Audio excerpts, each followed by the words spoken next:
We heard from the Israel Defense Forces who promised a full and transparent investigation, and this is the first stage. So what they've told us today, in some ways, Rochelle, is more distressing than the initial announcement, because what is understood to have happened is in the Shejaiya camp, two men came out. They were not wearing shirts. They had a white flag tied to a stick, and they called out in Hebrew, save us or rescue us. And nevertheless, somebody looking down from the Golani Brigade, one of the units in that brigade, didn't trust that they were actually possibly hostages. He thought they were actually Palestinian militants pretending to be hostages, luring them into a trap. He shot them, and two of them died instantly. One was wounded and ran back into another building. Somebody on the ground who did realise what had gone wrong said hold fire, but the third person, was also shot by another unit who were on the ground too, and knew that to be an area that was dangerous to them.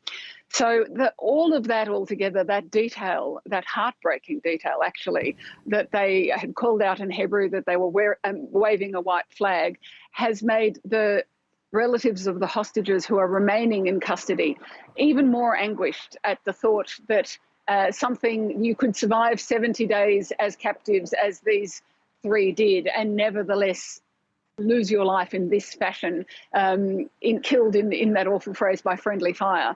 So I think that's having an impact on the ground, on the families and the wider community too, as these details become known.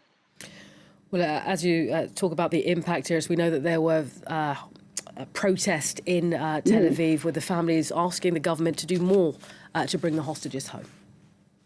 That's right. The protests were spontaneous last night. From when the news became known around 8 p.m. local time, people were still on the streets after midnight. Relatives of hostages, people who came down in their pyjamas just to show solidarity with them, and of course horror at the death in this manner.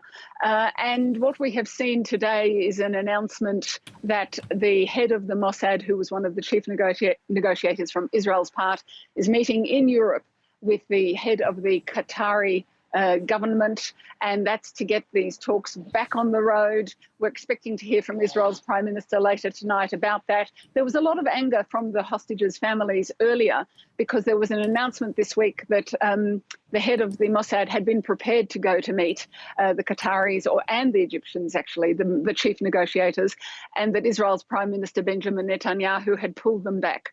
So now there's a reversal of that. There is a discussion, and perhaps this event will see a reopening of truce talks for the return of hostages alive. As one of the families said, the only way the hostages have come back since the end of the truce is in body bags.